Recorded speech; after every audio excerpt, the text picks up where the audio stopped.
দর্শক সালাম, শুভেচ্ছা। আপনাদের সাথে আমি আতিক রহমান পূর্ণিয়া। ইন্টারেস্টিংলি আমি বেশ কিছু জিনিস খেয়াল করছি গত কয়েকদিন ধরে। ধরেন, যারা বাংলাদেশের রাজনীতি থেকে আওয়ামী লীগকে নিষিদ্ধ করেছে বলা যায়, এটা গ্রামাটিক্যাল ভাবে যাই হোক না হোক, আওয়ামী লীগ নিষিদ্ধ। সেই আওয়ামী লীগ নিষিদ্ধ যারা করেছে তারা এই আওয়ামী লীগ জ্বরে কাঁপছে বেশি।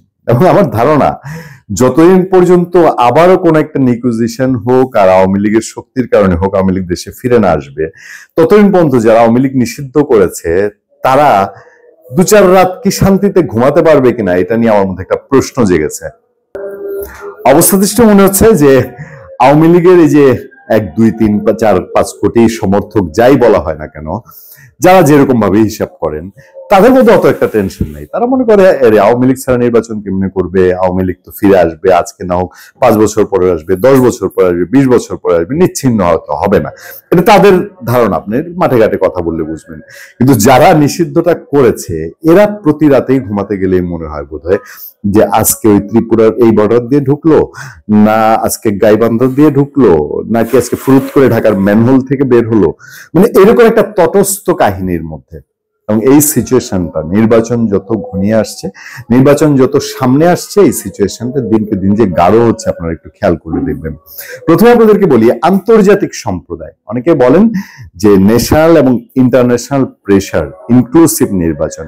এখন ইনক্লুসিভ শব্দটাই ব্যবহার হয় যে আওয়ামী লীগ সহ নির্বাচন না আওয়ামী লীগ ছাড়া নির্বাচন। এই আন্তর্জাতিক সম্প্রদায় ইনক্লুসিভ নির্বাচনের জন্য তাদের চিন্তা ভাবনাটা কি, মানে যদি আওয়ামী লীগ বিহীন নির্বাচন হয় আন্তর্জাতিক সম্প্রদায় এটা মেনে নিবে কি নেবে না, এটা ডিভাইডেশন আছে নিশ্চিতভাবে, স্পষ্ট ডিভাইডেশন। আমেরিকা মেনে নিতেও পারে, ইন্ডিয়া মেনে নিবে না। আবার কারো কারো ক্ষেত্রে যে ইন্ডিয়া মেনে না নিলেও কিছু যায় আসে না, কারো কারো ক্ষেত্রে আমেরিকা মানুক না মানুক কিছু যায় আসে না। আপনাদেরকে খেয়াল করিয়ে দিই, আমেরিকা এমন একটা কান্ট্রি, এই আওয়ামী লীগ যখন বিএনপি বিহীন নির্বাচন করেছে তখন যখন ইনক্লুসিভ নির্বাচনের কথা বলা হয়েছে এবং সত্যিকার অর্থে আওয়ামী লীগের একটা অংশ চায়নি বিএনপি নির্বাচনে আসুক, তারপরে ইলেকশনের পরে আমেরিকা উড়ে এসে বলেছে আমরা এই সরকারের সঙ্গে কাজ করতে চাই। সামনেও হয়তো বা আওয়ামী লীগ বিহীন নির্বাচন হলে আমেরিকা সেরকম যদি বলে, আমি অন্তত অবাক হব না। এটা আমেরিকার টোটালি তার নিজস্ব স্বার্থের খেলাধুলা। মূল বিষয়টা হবে দেশের অভ্যন্তরে। দেশের অভ্যন্তরে ওই যে মানুষ, যেই আমেজ, যেই মজা, যেই আনন্দ তারা তিনটা নির্বাচনে পায়নি, সেই আমেজ, সেই আনন্দ পাবে কিনা। আমি আলোচনার টেবিলে চায়ের কাপে যখন আমার সামনে বন্ধু বান্ধব পরিচিত জনের ঝড় উঠে, আমি বলি যে দেখো বাবা, বাংলাদেশে আওয়ামী লীগ এবং বিএনপি দুইটা দলের ক্যারেক্টার এই জায়গায় এক। আমি বুঝতে পারছিল বিএনপি বহির নির্বাচন যদি করতে হয় এটা একটা সাংঘাতিক চ্যালেঞ্জ, তারপরেও বিএনপি এমন একটা শক্তি, আসলে একটু ভয় ভয় থাকে কিনা, যাক কোনো না কোনো ভাবে নির্বাচনে না আসলেই ভালো। আচ্ছা যাই না, ইলেকশনটা হোক, দেখি কেমনে কি হয়। বিএনপির মধ্যে ওই ক্যারেক্টারিস্টিক্সে খুব একটা পার্থক্য আছে কি, তাও তো এখন আরো একটু স্বাচ্ছন্দ্যজনক অবস্থায়। আওয়ামী লীগ ইলেকশন গুলো করেছে তার নিজের কাঁধে দায় নিয়ে বিএনপিকে বাইরে রেখে।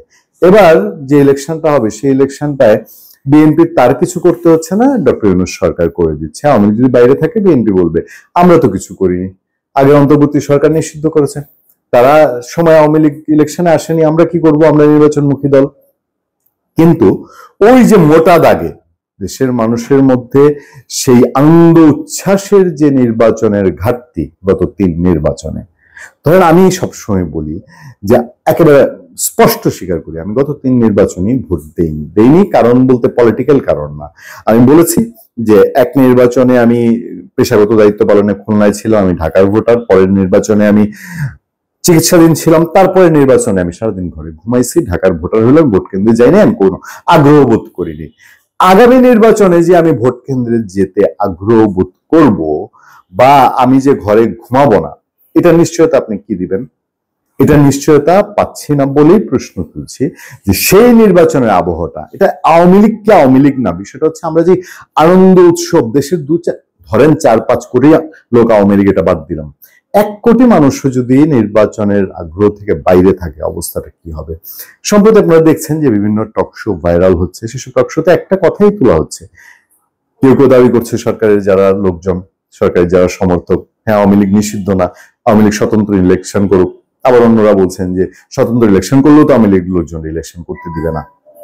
এটাই প্র্যাকটিক্যাল, আওয়ামী লীগ বলতেই একটা লোক ঢাকা শহরে যদি বলে যে আমি শেখ হাসিনা আমার মনোনয়ন দেয় নাই, আমি এই দলের না সেই দলের না, ওই লোকটা মিছিল করতে গেল, সে আওয়ামী লীগ করতো, আওয়ামী লীগের স্বতন্ত্র ক্যান্ডিডেট হিসেবে ইলেকশন করবে। আচ্ছা, বাংলাদেশে তো ধরেন জয় বাংলা স্লোগানটা নিষিদ্ধ হয়নি, তাই না? আওয়ামী লীগ নিষিদ্ধ হয়েছে। ওই লোকের সমর্থকরা ধরেন লোটা মার্কা, ঢেকি মার্কা, পুতুল মার্কা, ওই মোবাইল মার্কা, পার্স মার্কা, চশমা মার্কা, যে কোনো একটা মার্কা নিয়ে স্লোগান দিল জয় বাংলা, জয় বঙ্গবন্ধু, বা জয় বঙ্গবন্ধু বাদ দিলাম, জয় বাংলা স্লোগান দিল, তাকে মিছিল করতে দিবে? যে আমি আমার ইলেকশনের স্পিডের জন্য আমার লোকজন জয় বাংলা বলে স্লোগান করবে, দিবে ইলেকশন করতে? বাস্তবতা, আওয়ামী লীগের লোকজন স্বতন্ত্র ইলেকশন করতে চাইলেও তাদেরকে ইলেকশন করতে দিবে না। ফলে কোন পথে আগাচ্ছে আওয়ামী লীগ বিহীন নির্বাচন, কতটা কেমন বর্ণাঢ্য হবে, আমার কাছে কতটা গ্রহণযোগ্য হবে, আন্তর্জাতিক মহল কি ভাবলো না ভাবলো এটা নিয়ে আমি ভাবি না, কারণ আন্তর্জাতিক মহল এক পিকুলিয়ার মহল। দেশের ভেতরের মানুষের মধ্যে কি হবে এবং দেশের ভেতরে ডিভাইডেশনটা স্পষ্টতই থেকে যাবে, সেই ডিভাইডেশন কে ঘোচাবে ভবিষ্যতে। এই কারণে আওয়ামী লীগ বা দেশে একটা বড় জনগোষ্ঠীবিহীন নির্বাচন কতটা চ্যালেঞ্জিং এবং টাফ হবে, সেই প্রসঙ্গটা দেশের ভেতরেই সবচেয়ে বেশি আলোচিত হবে, এবং সামনে দিন যাবে তো দিন যাবে এটা আরো বেশি আলোচনার সূত্রপাত করবে। এবং গভর্নমেন্টের প্রেশার যদি নাও নেয়, কারণ গভর্নমেন্ট তো আমাদের হচ্ছে মানে তারা কতটা রেসপন্সিভ এটা ভাবা, কারণ তার জবাবদিহিতার কোনো ব্যাপার নেই, এটা নিয়ে অনেক প্রশ্ন আছে। ফলে গভর্নমেন্ট যদি নির্বিকার থাকে তাহলে আলটিমেটলি ভবিষ্যৎ যা হওয়ার তাই। ভালো থাকবেন, সুস্থ থাকবেন। আপনাদের সাথে আমি আতিক রহমান, পূর্ণিয়া।